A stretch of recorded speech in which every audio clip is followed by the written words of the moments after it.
മലയാള ചലച്ചിത്രവേദിയുടെ ചരിത്രത്തിൽ പുതിയ അധ്യായം രചിച്ച് മലയാളത്തിലെ ആദ്യ AI സിനിമയായ വാഗ്ദത്ത ഭൂമി പുറത്തിറങ്ങുന്നു.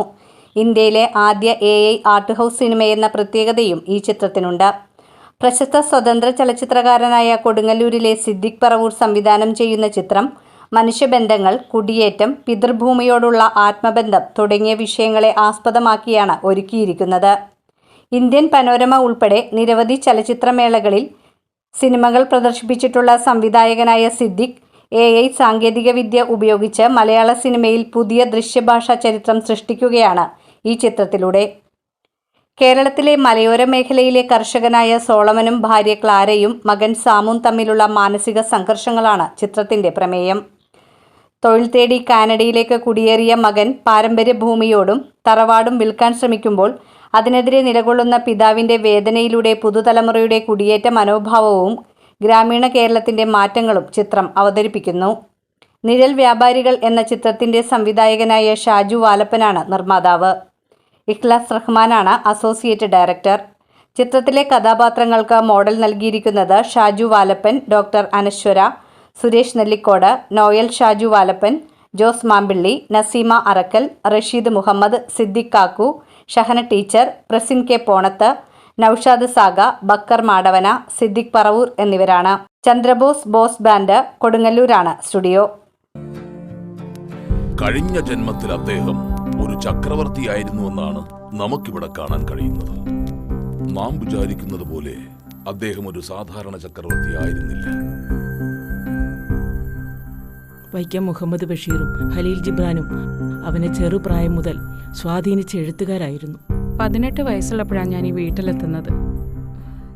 ചെറുപ്പത്തിലെ അപ്പച്ചൻ നഷ്ടപ്പെട്ട എനിക്ക് സോളമൻ ഭർത്താവ് മാത്രമായിരുന്നില്ല, ഒരു പിതാവിൻ്റെ സംരക്ഷണം കൂടി അദ്ദേഹം എനിക്ക് തന്നിട്ടുണ്ട്.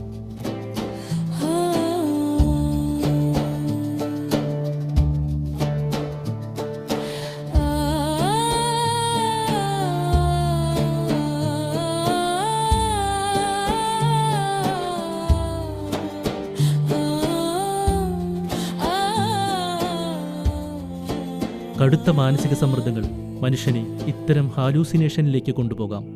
പ്രത്യേകിച്ചൊരു സാഹിത്യ അഭിരുചിയുള്ള ആളെന്ന നിലയ്ക്ക്. സഹോദരി, സോളമൻ്റെ കാഴ്ചകൾ നമ്മളെപ്പോലെ ആകണമെന്നില്ല. എനിക്ക് വേണ്ടി ഫണ്ടിറക്കിയവർ വെറുതെ ഇരിക്കുമെന്ന് തോന്നുന്നുണ്ടോ റഷീദിന്? 1-2 കോടിയല്ല അവരിതിലേക്ക് ഇറക്കിയിരിക്കുന്നത്. അത് തിരിച്ചു പിടിക്കാനും ഞങ്ങൾക്കറിയാം. ഞാൻ വേണമെങ്കിൽ ഭൂമിയുടെ അറ്റം വരെ കുടിക്കും. പാതിരിമാർ പള്ളിയുടെ കാര്യം നോക്കിയാൽ മതി. കാറ്റിനെയും കടലിനെയും തടുത്തു നിർത്താനാവില്ല. മാമ്പിള്ളി, നിങ്ങൾ പണത്തിനു വേണ്ടിയാണ് ഈ അക്രമം നടത്തുന്നത്.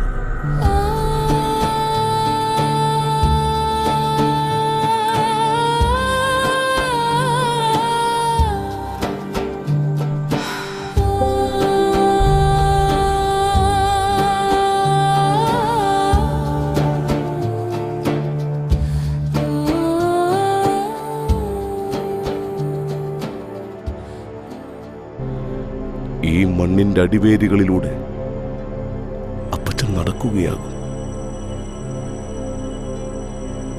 പപ്പയുടെ ഇപ്പോഴത്തെ അവസ്ഥ കണ്ടിട്ട് എനിക്ക് വല്ലാതെ വിഷമം തോന്നുന്നു മോനെ.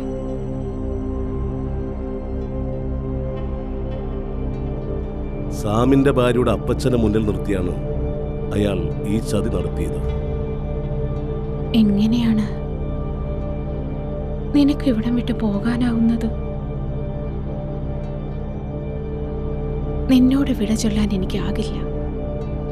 കാരണം ഞാൻ നിന്റെ ആത്മാവല്ലയോ.